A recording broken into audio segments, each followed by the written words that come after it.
ওম শান্তি। Good morning. আজ 30শে June 2026। সাকার বাপদাদার মধুর মহাবাক্য। বাপদাদা বলছেন, মিঠে মিঠে বাচ্চে, এই সময় তোমরা বাবার কাছে সমর্পিত হয়ে গেলে তবে 21 জন্মের জন্য তোমরা সদা সুখী হয়ে যাবে। আজকের মূলের প্রশ্ন, জ্ঞানী বাচ্চাদের নিজের অবস্থা ঠিক রাখার জন্য কোন অভ্যাসটিকে পাকা করা উচিত? উত্তর, সকালে ওঠার। সকালে উঠে বাবার স্মরণে বসা, এটা হলো খুব ভালো ধারণা। যে বাচ্চারা রাতে তাড়াতাড়ি ঘুমায় আর সকালে তাড়াতাড়ি ওঠে তাদের অবস্থা সারাদিন ঠিক থাকে। অজ্ঞানী মানুষের চেয়ে জ্ঞানী বাচ্চাদের ঘুম অর্ধেক হওয়া উচিত। 10টায় শুয়ে পড়ো এবং 2টোর সময় উঠে বসো। আজকের মুরলির প্রথমে গীত বেজেছে, আমাকে আশ্রয় দিয়েছেন যিনি, এই হৃদয় জানায় তাকে ধন্যবাদ। ওম শান্তি। বাচ্চারা সবাই সম্মুখে বসে আছে, তাই জানে যে আমরা হলাম জীব আত্মা। এখানে তো জীব আত্মারাই থাকবে। যখন আত্মা শরীর থাকে না তখন সে বস্ত্রহীন, তাকে অশরীরই বলা হয়। তোমরা শরীর সহ বসে আছো। আত্মা বা পরমাত্মা যতক্ষণ শরীরে না প্রবেশ হয় ততক্ষণ কথা বলে না। তোমরা জীব আত্মারা জানো, এখন বাবার সম্মুখে বসে আছি, হুবহু যেমন 5000 বছর পূর্বে সম্মুখে বসেছিলাম। সন্তান নিশ্চয়ই বাবার কাছ থেকে উত্তরাধিকার নেবে। বাচ্চারা জানে আমরা নিজের পরমপিতা পরমাত্মা অসীম জগতের পিতার সম্মুখে বসে আছি। কেন বসে আছি? বাবার কাছ থেকে অসীম জগতের উত্তরাধিকার নিতে। যেমন স্কুলে বাচ্চারা বোঝে যে আমরা টিচারের দ্বারা ইঞ্জিনিয়ারিং, ব্যারিস্টারি ইত্যাদি শিক্ষা প্রাপ্ত করি, এই এইম অবজেক্ট তাদের কাছে থাকে। তোমরা বাচ্চারা বুঝেছো যে পরমপিতা পরমাত্মা ব্রহ্মার তনে বসে রাজযোগে শিক্ষা প্রদান করছেন। ভগবানুবাজ। এই কথা তো বাচ্চাদের বোঝানো হয়েছে যে ভগবান নিরাকারকে বলা হয়। জীব আত্মারা পুনর্জন্ম অবশ্যই নেয়। কোনো সন্ন্যাসীকে তোমরা জিজ্ঞাসা করো মানুষ পুনর্জন্ম নেয়, তো তারাও এমন বলবে না যে নেয় না। না হলে 84 লক্ষ জন্ম বলেছে কিভাবে? জিজ্ঞাসা করো, তোমরা পুনর্জন্মে বিশ্বাস করো? এটা তো ঠিকই, আত্মা সংস্কার অনুযায়ী এক দেহ ত্যাগ করে অন্য দেহ ধারণ করে। এইভাবেই কোনো কোনো মানুষ 84 জন্ম নেয়। 84 লক্ষ জন্মের কথা নয়। প্রথম জন্ম নিশ্চয়ই খুব ভালো শতপ্রধান হবে, লাস্ট জন্ম তমপ্রধান হবে। 16 কলা থেকে 14 কলা, 14 কলা থেকে 12 কলা হতে থাকবে। পুনর্জন্ম নিশ্চয়ই নেয়। জিজ্ঞাসা করা উচিত, আচ্ছা পরমপিতা পরমাত্মা পুনর্জন্ম নেন বা তিনি কি পুনর্জন্ম রহিত? দেখো, এই পয়েন্টটি খুব সূক্ষ্ম। যদি বলে জন্ম মৃত্যু রহিত, তাহলে শিব জয়ন্তী কথাটি প্রমাণ হবে না। বলবে শিব জয়ন্তী তো পালন করা হয়। বোঝানো হয়, হ্যাঁ শিব জয়ন্তী হয়, কিন্তু জন্মের সাথে যে মৃত্যু আছে সেটি হয় না। যদি মৃত্যু হয় তবে পুনর্জন্ম হবে। বাবা তো কখনো পুনর্জন্ম নেন না। তিনি এই দেহে কেবল একবারই আসেন, আর পুনর্জন্মেও আসেন না। পরম পিতা পরমাত্মা হলেন পুনর্জন্ম রহিত। তিনি কখনো শতপ্রধান থেকে তমপ্রধান হন না। আত্মারা সবাই জন্ম মৃত্যুর চক্রে এসে পতিত হয়, তখন বাবা আসেন পবিত্র বানাতে। এর দ্বারা প্রমাণিত হয় যে আত্মাই পতিত হয়। আত্মা নিজের ঘর অর্থাৎ পরমধাম থেকে পবিত্র স্বরূপে আসে, পরে মায়া পতিত বানিয়ে দেয়। বাবা তো কখনো পতিত বানাবেন না। বাবা কখনো বাচ্চাদেরকে পতিত মতামত দেবেন না। এই সময় মানুষ পতিত মতামত দেয়। এখন পবিত্র বাবা বলেন পতিত হবে না, অর্থাৎ বিকারগ্রস্ত হবে না। রাবণের মত অনুসারে দুঃখধাম সৃষ্টি হয়েছে, মায়াই দুঃখ দেয়। সেই মায়াকে জয় করে তোমরা জগজ্জিত হও। মানুষ মায়ার অর্থ বোঝে না, তারা ধনকে মায়া বলে, বলে অমুকের মায়ার নেশা আছে অনেক, কিন্তু মায়ার নেশা হয় না। সেখানে রাবণের কুশপুত্তলিকা দহন করা হয় না। কুশপুত্তলিকা শত্রুদের বানানো হয়। রাবণ রাজ্য আরম্ভ হয় অর্ধকল্প থেকে। মানুষ দেহের অহংকারের বশে বিকারগ্রস্ত হয়। শাস্ত্রে লেখা আছে, দেবতারা বামমার্গে যায়, অর্থাৎ বিকারগ্রস্ত হয়, মায়ার বশে বশীভূত হয়ে যায়। পরমত অর্থাৎ অন্যের মতানুসারে চলে। এখন তোমরা চলো শ্রীমত অনুসারে। পরমত অর্থাৎ মায়ার মতামত, শ্রী অর্থাৎ শ্রেষ্ঠ মত হলো একমাত্র বাবার। ওসব হলো রাবণের মত, পরমত। তাই বাবা বলেন আসুরিক সম্প্রদায় সব রাবণের বন্ধনে আবদ্ধ হয়ে দুঃখে আছে। আসুরিক সম্প্রদায় সবাই রাবণের বন্ধনে আবদ্ধ হয়ে দুঃখে আছে, অর্থাৎ যত শরীর তত অসুর, যত আত্মা তত দেবতা। তো এই কোটি কোটি শরীরের মধ্যে যে আত্মা আছে, কতজন নিজেকে আত্মা ভাবছে আর কতজন নিজেকে শরীর ভেবে শরীরের কাজকর্মেই লিপ্ত থাকছে। তো যারা শরীরের ধর্মে থাকবে, শরীরের কাজকর্মের মধ্যেই লিপ্ত থাকবে, শরীরকেই সুখ দেওয়ার চেষ্টা করবে, তাদের দুঃখ কখনোই মিটবে না। কারণ তারা ওই শরীরেই আবার আসবে, দুঃখের রাজ্যে আসবে। তারা প্রত্যেকটি জন্ম দুঃখেই নেবে, তাদের জীবনে দুঃখই দুঃখ থাকবে প্রত্যেকটি জন্মে। তো বাবা বলছেন এই যে আসুরিক সম্প্রদায় রাবণের বন্ধনে, দেহের বন্ধনে প্রত্যেকে আবদ্ধ হয়ে রয়েছে, তো সবাই দুঃখী হয়ে রয়েছে। তো বাবা এসেছেন সকলকে এই শরীরের বন্ধন থেকে মুক্ত করে সুখ দিতে। মানুষ ভাবে সত্যযুগের আয়ু 1,00,000 বছর। তোমরা তো হিসেব করে বলো 5,000 বছর কিভাবে হয়। খ্রিস্ট এসেছেন 2,000 বছর হয়েছে, বুদ্ধের 2250 বছর, 2250 বছর, ইসলামের 2500 বছর হয়েছে। সবটা মিলিয়ে অর্ধকল্প হলো। তার পূর্বে তো দেবতাদের রাজ্য ছিল, তাহলে দেবতাদের 1,00,000 বছর কিভাবে বলবে? এতজন মানুষ থাকলে তো মানুষের সংখ্যা অনেক হতো, এত মানুষ তো নেই। 5,000 বছরে কোটি কোটি মানুষ হয়ে যায়। বলাও হয় খ্রিস্টের 3,000 বছর পূর্বে ভারতে আদি সনাতন দেবী দেবতা ধর্ম ছিল। 5,000 বছর পূর্ণ হয়েছে। নাটক পুরো তো হয়, এই কথাগুলি কেউই জানে না। তো 5,000 বছর এই নাটকটা চলে। তো প্রথম দিকে অল্প মানুষ থাকে, ধীরে ধীরে মানুষের সংখ্যা বাড়তে থাকে। নাটক যতটা চলতে থাকে অভিনেতাদের সংখ্যাও বাড়তে থাকে। তো যারা প্রাপ্তবয়স্ক, যারা আমাদের শ্রদ্ধেয় গুরুজনরা রয়েছেন, তারা বলতে পারবেন, বা আমাদেরও ছোটোবেলায় আমরা বলতে পারবো যে জনসংখ্যা আরও কত কম ছিল। তো দিনে দিনে কত সংখ্যা, জনসংখ্যা হচ্ছে, বেড়ে যাচ্ছে। তাহলে তো 5,000 বছরের এই নাটকে লাস্ট 5,000 বছর পূর্ণ হতে হতে কোটি কোটি মানুষ, অর্থাৎ কোটি কোটি অভিনেতা এই স্টেজে অভিনয় করতে চলে আসে।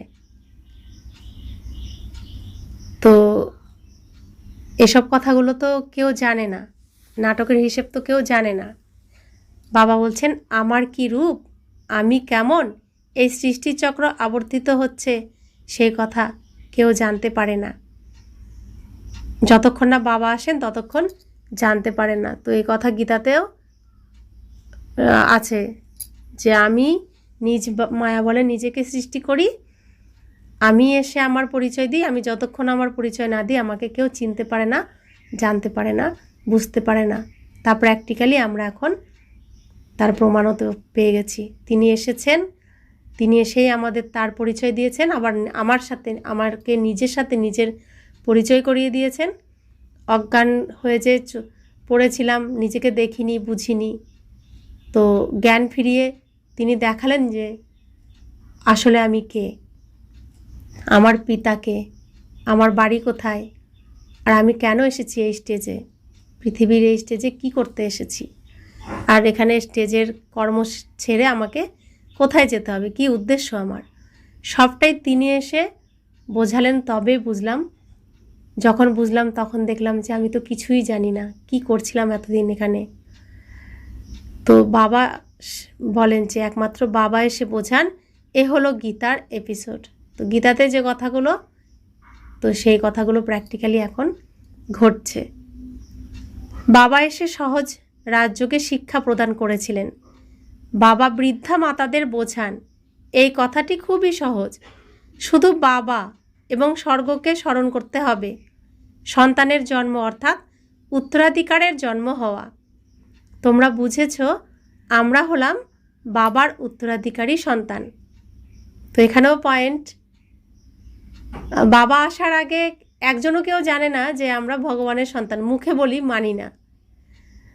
তো কেউ নিজেকে নিজের আসল স্বরূপে চিনি না, বাবার যে কী রূপ তাও জানি না।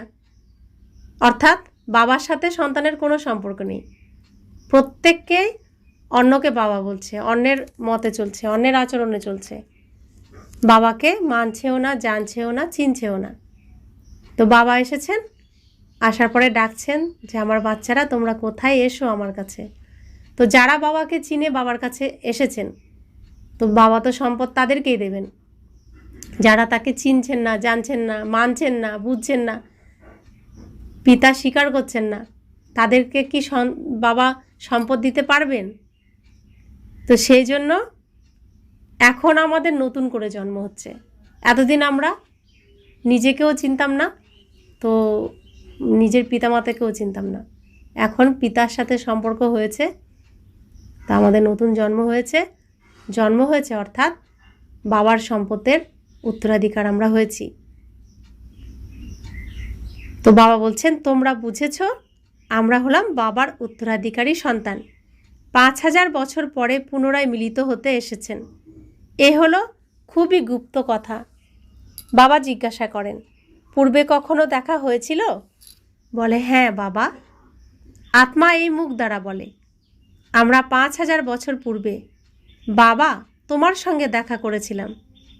বাবা, তুমি এই দেহের আধার নিয়ে শিক্ষা প্রদান করতে এসেছিলে।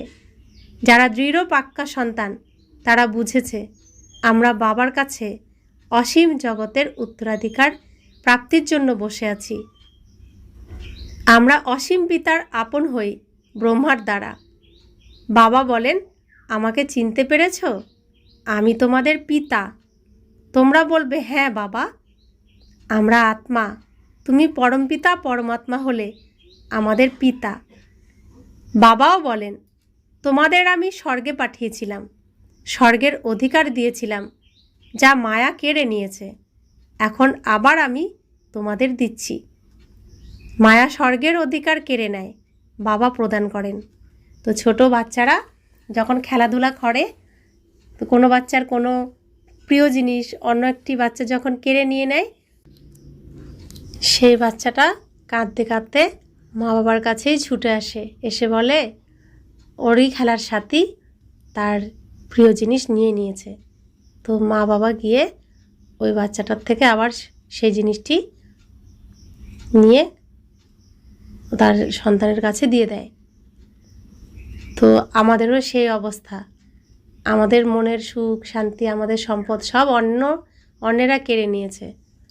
তো বাবা এসে আমাদের আবার ফিরিয়ে দিতে এসেছেন, যারা নিয়ে নিয়েছে তাদের কাছ থেকে নিয়ে।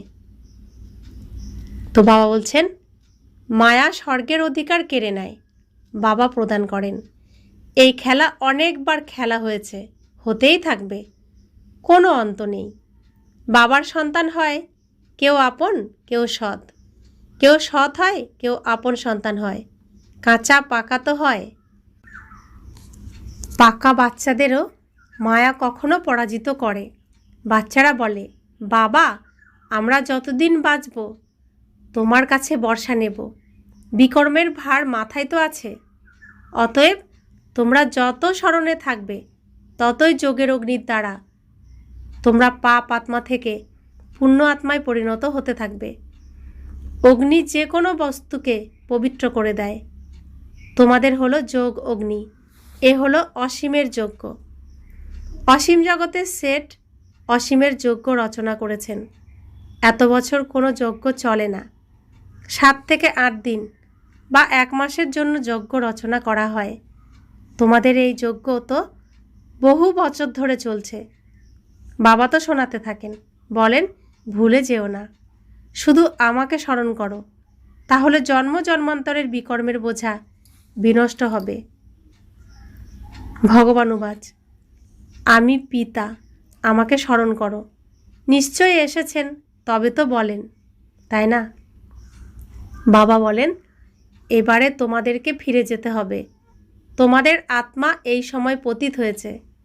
এখন তোমরা জানো যোগের দ্বারা আমরা পবিত্র হব। তোমরা তো প্রতিজ্ঞা করেছিলে, বাবা তুমি যখন আসবে তখন আমরা অন্য সব সঙ্গ ত্যাগ করে তোমার সঙ্গে যুক্ত থাকব, তোমার কাছে সমর্পিত হব। যখন আমরা ভক্তি করতাম তখন আমরা গান করে করে বলতাম যে নয়নের জল দিয়ে তোমার পা ধোয়াবো, তোমার চরণে দাস হব, সব কিছু তোমার কাছে অর্পণ করব একবার যদি তোমার দেখা পাই। তো তিনি আমাদের এই আর্তনাদে এত মনে প্রাণের চাওয়াকে, ইচ্ছাকে পূরণ করার জন্য এসেছেন। তাই বাবা বলছেন, তোমরা তো বলেছিলে, আমি তো আমার কথা রেখেছি, আমি এসেছি, এখন তোমরা তোমাদের কথা রাখো। বাবা বলছেন, স্ত্রী পুরুষের কাছে এবং পুরুষ স্ত্রীর কাছে সমর্পিত হয়। এখানে বাবার কাছে সমর্পিত হতে হয়। বিবাহের বন্ধনে একে অপরের প্রতি সমর্পিত হয়। এখন বাবা বলেন, তোমাদেরকে কোনো মানুষের কাছে সমর্পিত হতে হবে না। তোমাদের প্রতিজ্ঞা হলো, বাবা তোমার কাছে সমর্পিত হব। বাবা বলেন, তোমরা আমার কাছে সমর্পণ করো, তাহলে তোমাদের 21 জন্মের জন্য সদা সুখী বানিয়ে দেব। কত বিশাল এই বর্ষা, স্বর্গের অধিকার, শ্রীমতের দ্বারা তোমরা শ্রেষ্ঠ হবে, এই কথাটি ভুলবে না। লক্ষ্মীনারায়ণের চিত্র ঘরে রেখে দাও। আমরা বাবার কাছে এই বর্ষা প্রাপ্ত করছি। বাবা পরমধাম থেকে এসেছেন, কিন্তু মায়া চিল পাখি কম নয়। সবার কথা নয়, কিন্তু নম্বর অনুসারে আছে। কেউ তো একেবারে ভুলে যায় যে আমরা বাবার কাছে বর্ষা প্রাপ্ত করি। এখানে বসে থাকলে নেশা থাকে, এখান থেকে বাইরে গেলেই ভুলে যায়। আবার সকালে রিফ্রেশ হয় আর সারাদিনে ভুলে যায়। 4 থেকে 5 বছর থেকে ভালো সার্ভিস যারা করেছে তারা আজ আর নেই। যারা বাবার কাছে বাবার হয়েছিল, 4 থেকে 5 বছর ছিল, খুব ভালো ভালো সার্ভিসও করেছিল, সেবা করেছিল, তারা আজ নেই। মায়া তাদেরকে নিয়ে চলে গেছে। কিছু অমান্য করেছে, তো মায়ার একখানা চর লাগাতেই চলে গেছে। বাবা বলে দেন, উপরে উঠলে প্রেম রসের স্বাদ পাবে, নিচে পড়ে গেলে ভেঙে চুরমার হবে। তোমরা তো দেখেছো কেমনভাবে চুরমার হয়। বৈকুণ্ঠে তো নিশ্চয়ই যাবে, কিন্তু পদমর্যাদা তো নম্বর অনুযায়ী থাকবে। যদিও সেখানে সবাই সুখী থাকে, তবুও পদমর্যাদা তো আছে। স্কুলে পদ প্রাপ্তির জন্য পুরুষার্থ করে। এমন বলবে না যে প্রজা হলেও ঠিক, যা ভাগ্যে আছে। না, একেই বলা হয় তমপ্রধান পুরুষার্থ। শতপ্রধান তাদের বলা হবে যারা বাবার কাছে স্বর্গের সম্পূর্ণ অধিকার নেওয়ার প্রতিজ্ঞা করে। এ হলো অশ্বদের রেস। সবাই 1 নম্বরে তো যাবে না, তো এ হলো অশ্বদের রেস। তো অশ্বমেধ যজ্ঞ বলা হয়, ঘোড়াদের ছেড়ে দেওয়া হয়। তো ঘোড়া ঘুরে ফিরে যদি ওই যজ্ঞে ফিরে আসে তাহলে সেই যজ্ঞ সম্পন্ন। তো আমরা আত্মার মন হলো ঘোড়া, এদিকে ওদিকে ছুটে বেড়ায়, ছুটে বেরিয়েও যদি বাবার কাছেই ফিরে আসে তো সেই হলো বিজয়ী। এ হলো হিউম্যান রেস। তোমরা চাও আমরা যাতে অতি শীঘ্র শিব বাবার গলার মালায় স্থান অর্জন করি, তার জন্য তাকে স্মরণ করতে হবে। সমস্ত কিছু নির্ভর করছে স্মরণের উপরে। মায়া এমন বিঘ্নের সৃষ্টি করে যে রেস থেকে বাইরে বের করে দেয়। তোমাদের হলো হিউম্যান রেস। আত্মা বলে, আমরা অনেক দুঃখে আছি, শরীর ধারণ করতে করতে ক্লান্ত হয়েছি। আত্মা বলে, এবারে যেতে চাই বাবার কাছে। বাবা যুক্তি তো বলে দিয়েছেন। আত্মা বলে, বাবা, আমরা তোমার স্মরণে থাকব। যতখানি সময় বের করতে পারো তত ভালো।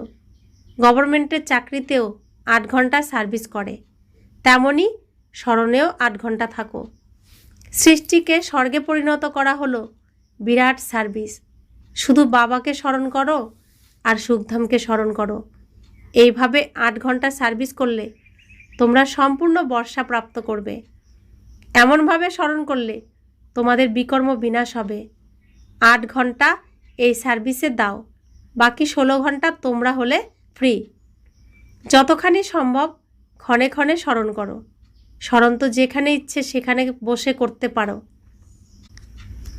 সবচেয়ে ভালো সময় তোমরা সকালে পাবে। সিন্ধি ভাষায় বলে, তাড়াতাড়ি ঘুমায় আর তাড়াতাড়ি ঘুম থেকে ওঠে সেই মানুষ হলো প্রকৃত গুণবান।